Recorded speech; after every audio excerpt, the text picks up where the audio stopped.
গতকাল রাতেই সিলেট এসে পৌঁছেছেন বিএনপির চেয়ারম্যান তারেক রহমান। আজ দলীয়ভাবে জানানো হয়েছে যে 11টার দিকে এই আলিয়া মাদ্রাসার মাঠেই জনসভায় বক্তব্য রাখবেন তারেক রহমান, কিন্তু গতকাল রাত 12টার পর থেকেই আলিয়া মাদ্রাসার ময়দান লোকে লোকারণ্য হয়ে গেছে এবং আপনারা দেখতে পাচ্ছেন যে এই মাঠে সব জায়গায় মানুষের পরিপূর্ণ, তিল ধারণেরও ঠাঁই নাই বলে দেখা যাচ্ছে। এবং যতদূর আমাদের চোখ যায় শুধু মানুষ আর মানুষ, এবং সবার মুখে একই স্লোগান, লাগারে লাগা ধান লাগা। এই লাগারে লাগা ধান লাগা স্লোগানে আজকে সিলেটের আলিয়া মাদ্রাসার মাঠ যখন উচ্ছ্বাসিত, তখন বিএনপির নেতাকর্মীরা নতুনভাবে উচ্ছ্বাসিত এবং বিএনপি নেতাকর্মীরা মনে করছেন যে তারেক রহমানের গতকালকে শাহজালাল এবং শাহপরানের মাজার জিয়ারতের মাধ্যমে যেই আনুষ্ঠানিক প্রচারণা শুরু, তার ফলাফল ভালোর দিকে এবং সুন্দরের দিকে যাবে। তবে এত বেশি নেতাকর্মী এই 2026-এর প্রথম এবং সর্বোচ্চ বলা যায়।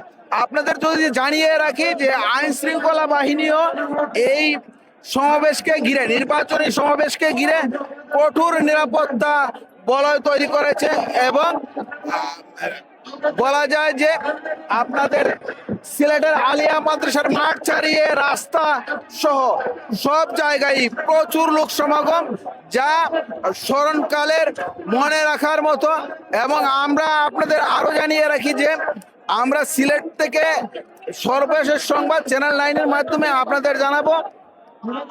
আরেকটি কথা না বললেই নয়, সবার মাথায় বিভিন্ন প্রার্থীদের ক্যাপ দেওয়া আছে এবং আমাদের সামনে যারা সবুজ ক্যাপ পরিহিত ওনারা হলেন আরিফুল হক চৌধুরীর লোক, এবং হলুদ ক্যাপ পরিহিত এর মধ্যে দেখা যাচ্ছে যে কামরুল মানুষ। এবং বলা যায় যে এই মাঠটা আজকে আসলে ক্যাপের মাঠ হয়ে গেছে, মানুষের মাঠ হয়ে গেছে। এই মাঠ এত বেশি মানুষের পূর্ণ যে অনেকেই ধারণা করছেন যে এই গরমে, ঠান্ডার মধ্যে যেই গরম, এই গরমে অনেকেই অসুস্থ হয়েও পড়তে পারেন। তবে আমরা আপনাদের জানিয়ে রাখি যে সিলেটের ইতিহাসে এবং 2026 সালের সর্বোচ্চ এবং সবচেয়ে বেশি মানুষের সমাগম এই সমাবেশে হয়েছে।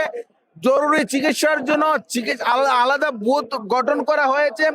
আর আইন শৃঙ্খলার কথা আপনাদের আগেই বলেছিলাম যে আইন শৃঙ্খলা পরিস্থিতি সুন্দর রাখার জন্য সব ধরনের প্রস্তুতি নেওয়া হয়েছে এবং বিএনপির দলীয় হাজার হাজার নেতাকর্মী স্বেচ্ছাসেবক হিসেবে কাজ করে যাচ্ছেন। Zakaria Hossain Joseph, channel 9, Sylhet.